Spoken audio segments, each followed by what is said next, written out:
Hey everyone, welcome to HR Tech Talks. I am Ben Eubanks, your host as always, and so glad to have you here with us. Looking forward to a fun conversation diving into, of all things, benefits admin and the tools we use for that and everything else. I was telling our guest, who I'll bring on in just a minute, I was telling her that here on the show we've covered learning and talent management and performance and payroll and like everything else under the sun, recruiting. We cover all these kinds of things. And yet, one of the most fundamental pieces of how we serve our people and how we take care of their needs is through the benefits and things we offer them there. And so I'm excited to dive into that a little bit, get some of the nuts and bolts covered there. So if you're a smaller company that's never had that, or if you're a kind of mid-sized company that maybe you've had some way of hacking those things together, but you'd be interested in hearing about that coming together into one solution or some of the things that are happening there in terms of innovation. We'll dive into that kind of stuff in the conversation with Elsa. She's super sharp.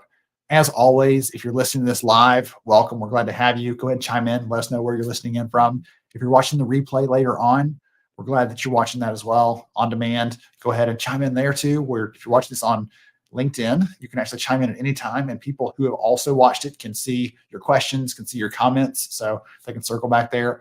I was just doing that this morning actually for an episode from a couple of weeks ago. Someone had commented on the value they found in the discussion and how much they appreciated it, and I got to go back and kind of engage and connect with them, someone who I didn't even know had listened to the show before. So it's a ton of fun.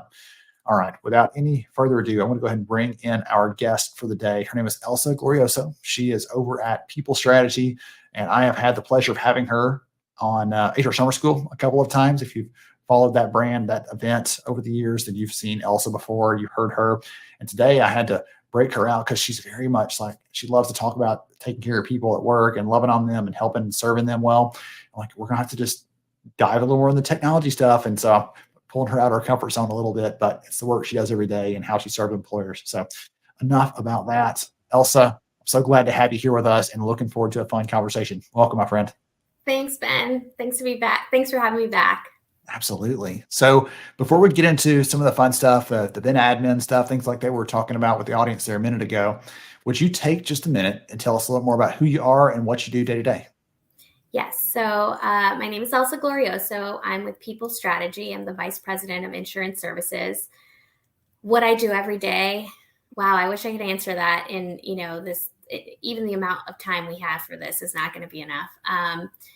Because separate to what I do here, I'm also a mom. And so I have tons of things going on, but, my overall goal, like you said, is to help people regardless of, how that is or how it plays out, whether it's with technology or with benefits. Benefits is my strong suit, but I think overall helping people is what I do. One of the things I love about you, and you probably are tired of me asking this question, but I still get excited about it. So forgive me for that, please. But one of the things I love about you is that you took a unique path to get into this space, right? You're not an HR professional like me who did this, and now you've gone over to serve on the vendor side, right, on the technology side. And you're also not someone who grew up in the insurance space necessarily, or you come from somewhere else entirely. Would you take just a second and share that background with the audience? Because I think that makes it really special to hear that in relation to the work you do day to day. Yeah, so I'm a former nurse. I'm a former oncology nurse. I think everybody in insurance will tell you they fell into insurance benefits, risk management in a very strange way. Nobody, I've never asked my kids, hey, what do you want to do when you grow up? And they said, you know what, Mom, looking at claims like you do every day sounds like so much fun. This is what I want to do for a living. My path to success is risk management. And so, yeah, I fell into benefits literally through a patient and then through many, many mentors that I had along the way. But, I will say I love what I do. I'm super passionate about what I do. It's the closest thing to being a nurse without having to be in the hospital setting or in a clinical setting.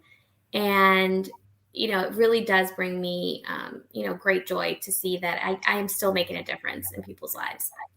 Awesome. Well, I love that. So thank you for obliging me, because again, I always get a kick out of hearing your story and how that tied together. And I would agree with you. There's probably not many people that say, you know what I want to do when I grow up, right? But I think there's an opportunity to serve there. There's an opportunity to take care of this thing. And I was telling someone earlier today, I said that the fun of the work that we get to do in and around HR is that unlike supply chain or finance or these other types of roles, we get a chance to impact people and their lives, potentially their families' lives in a very deep and meaningful sort of way. And so one of the ways we do that as employers is not just how we pay people, but the benefits that we offer them. And so I wanted you here today to talk a little about some of the ways that companies are using these tools, some of the ways that they're evolving and changing, because we were laughing before we started recording. You said, well, some people are, having to email the carriers when things, when someone terminates and things like that. Like, that was me. I've had to do that. I've had to be the one to reconcile the invoices and the benefit statements and payroll statements, make sure that we're covering everybody appropriately. We're taking the money out, the deductions all match up. And I've done all those things by hand manually. And I'll tell you, it's awful. It's terrible. So you were talking about some of the things earlier. Would you just give us a little bit of a landscape on what's happening in the benefits admin space? What are the tools used for? What kind of problems are they solving for employers? Things like that. Yeah, I'll tell you, one of the biggest things that brought me to PeopleStrategy was that the idea behind not only having a full HRIS system, which is hire to retire, but the importance they placed on the Ben admin product. Mm-hmm. And it was because I had been in the broker space. I worked for a very large firm. And regardless if your firm is large or small, everyone has the same issue. It's the technology issue. How do we get benefits even on an iPhone like 6 or 7 level, because the manual process, if you're not doing it, I can tell you there's somebody behind the scenes who's doing it for the broker and for the carrier. And so, I will say oftentimes it's, they're disparate systems. People are using one thing for payroll, one thing for recruitment, something else for Ben admin, or doing it manually, like you said. So a lot of what we do is we help the smaller, the smaller groups. I'd say 50 lives and under is kind of where we've really seen folks have this aha moment of, there's something else out there that can help me. And it's to streamline the process, literally from hire to retire, including benefits. We take the weight off of the employer of having to communicate with the carriers, of having to reconcile and audit to make sure that what they communicated actually translated into what the carrier, understood, or what they wanted the carrier to understand. So, I will say, since I've been here, I'm biased. We've made a hard focus on benefits because, I know the weaknesses, and I know that this is one of the biggest pain points for so many people in human resources or in accounting and finance. It's just getting all these systems to talk. Well, talk about that a little bit, if you don't mind, because I think that's what I was hoping you would lead to is, as you said, this is a lot's being done manually. It's being done. If it's not you doing it, it's someone else doing it. There's someone pushing a button somewhere or rekeying this in, or yes, let's terminate them for the third time in the third system because they don't talk to each other. And so how is that problem being solved? Because I feel like that's the opportunity to get us past some of the busy work that we have to do around this stuff. And we can actually make probably better, more strategic decisions around benefits if we had that time, but we're spending the limited time we have now just redoing the same task over and over until that person's finally enrolled or terminated, or they had a life change, or those kinds of things. Yeah. So I will say, the way we do it now, and the way, and I will say the limitation doesn't come so much from the SaaS technology provider. It really comes from the carriers. A lot of the, forks in the road, if you will, or roadblocks are the carriers, because, they got to a point where, and I will say, look, I've been doing benefits for a long time. We've come light years ahead when it comes to communication between the broker and the carrier, or the payroll company and the carrier. So the communication is typically done via something called a feed, an EDI feed.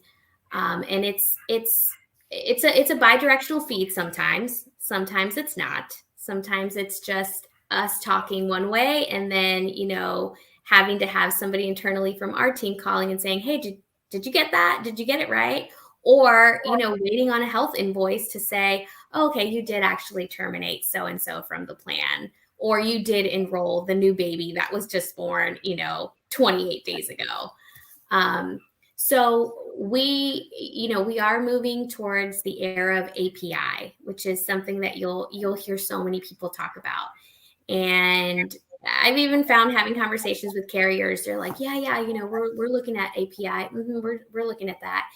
And when you really try to say, talk to me more about that, like, let's talk about this, they don't even understand what API is, And I will tell you, benefits and the lovey-dovey, that's like my forte. And so it took a while to really understand what it meant and how much it would revolutionize, not just benefits, but everything. It's real time. I'll make the comparison to travel agencies, I probably just aged both of us, because I know you know what I'm talking about. Yep. But it's the same thing. You'd go to you'd have, my parents had their travel agent that we always went to, and that's who this person was. And, I sat there mesmerized by the tickets being printed and, going home knowing that, okay, now for sure we're going to get on a plane. Now, I hop onto Orbitz or any of these other, travel consolidators out there and buy my flight, and I'm on my way, and I know it. My kids will never know what a travel agent was. EDI and API is very similar. It is the broker having to make the communication on an EDI feed to the carrier to transmit whatever data it is that we're trying to get over. On API, once we've entered that data, it's there. It is real time. So that enrollment or that termination, it happened. That employee address change or dependent change, it happened. There is no going back. Good or bad, but it is definitely going to move us in a much, much better direction. Hopefully cut down on all the consolidating or reconciliation that so many people are having to do, at the end of the month. Including us, right? as a broker. Yeah. One of the things that occurred to me as you're sharing that is we think about this, I'm thinking about this through the lens of, well, this might save us some time, this might save us some trouble, but is there a benefit to the employees? And I think beyond the streamlining thing, I can't remember if I made this joke before we start recording or not, but I'll make it again. There were times where I'm a human, I make mistakes. I know it's surprising, but I do. And I'm going through and looking at the benefits invoice and realize, oh gosh, now that person left 3 months ago and they're still on here. We forgot to terminate them off of this, and we paid for their insurance for 3 months. We can't get that money back. And so on the flip side, someone starts and you're like, oh, well, we think we enrolled them. We didn't really, or the carrier didn't get it, or someone was out of town and didn't get the fax. There's your dating for you. Yeah, there you go. But right, there was some kind of miscommunication, and the insurance didn't start when it should have. Right, having the feeds in place, having an API in place so that those things are automatically kicked off, and if there's an error, that it notifies someone. Like having those things done automatically. I see there, even though it feels like the streamlining thing is just for our benefit as a HR team, right, or as a broker, there are benefits to the employees of more consistency. Right, the right benefits are started at the right time. There's no mismatch or errors, or nobody drops the ball in between. So I think there's some other things there that it seems simple, but it's also pretty fundamental. You screw that one up and you don't get a second chance to fix that for the employee. 100%, and I will tell you, oftentimes it's typically after open enrollment, right? There's always, the people you always leave off the plan. And I don't know why. It's like this benefit curse. It's always the CEO's wife or daughter or son, or the CFO's, husband, wife, dependent. It's always someone who, not that it would matter. Everything matters, but it's always the one person that was the hardest sell first to get in the door. And then it's like, great, I just royally screwed up like this person's enrollment for sure. And a lot of times it's folks that are very dependent on health insurance because of a chronic condition or medication. So yes, having the information live in real time is vital because, I punch this information in. I want to be able to print out or to email an ID card to someone and say, your coverage is active. Here's the proof. Go, seek the care that you need. So yes, it's fundamental for the inside of the house on the HR side, sure, but it's more important, I guess, for the employees, for us to have and to really push this technology, because ultimately it's adding value, it's adding human value. It really is. Well, I'll tell you that I remember one of my good friends worked. She's the HR leader for another company here locally back when I was doing that day to day, and she was telling me the first time they started using a tool for Ben admin, like, what does that even do? And she started telling me some of the things, like, oh, that sounds neat. She said, yeah, but it's a separate system, so I've got to do the things in there too. So I think one of those that we can't overlook too, you talked about it earlier, but having these things in the same system as your payroll, the same system as everything else, that makes it so much simpler for keeping all the things in one place, not having to rekey everything, not having to do it 2 or 3 times. I talked to a leader recently in an interview, and she was telling me that when they were onboarding, she was doing like 300 clicks or something like that. She had measured it, of manual stuff for each new hire that was joining their team, because they were trying to set up all these different kinds of things. And once she said, wait a minute, no, there's a better way to do this, she started putting some of those kind of streamlining automation things in place to be able to handle that.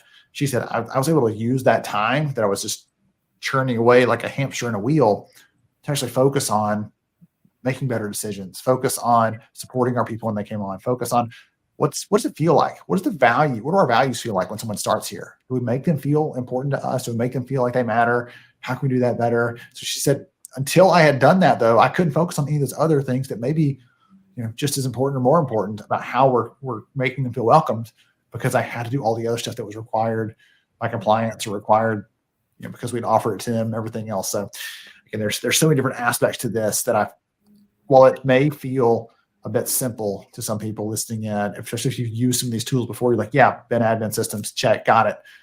There are still plenty of companies statistically that don't yet have those. And so I wanted to make sure we covered some of those kinds of things in the conversation today and make sure they felt like they had a good grasp of the capabilities, the value, how they help them solve problems and things like that. So any last comments or anything else on what you hear when people start using these, or anything else you'd like to share on this, or recommendations even for someone that's looking for one? Doesn't matter to me, before we wrap up the episode. Yeah, so I will say, I have to say this because I just started thinking about this. I feel like somebody should benchmark carpal tunnel syndrome in like HR managers, or like tendonitis in the wrist. I bet you that'd be like a solid benchmark between when they went to a technology that like streamlined this for them and before, and how often they were having, to make these clicks. So 100%, the goal for everybody here, especially where we are right now, is to go back to the basics of being an HR leader. When it comes to pushing things like diversity, inclusion, making sure that your culture is what you want it to be, and that your company is really standing behind that.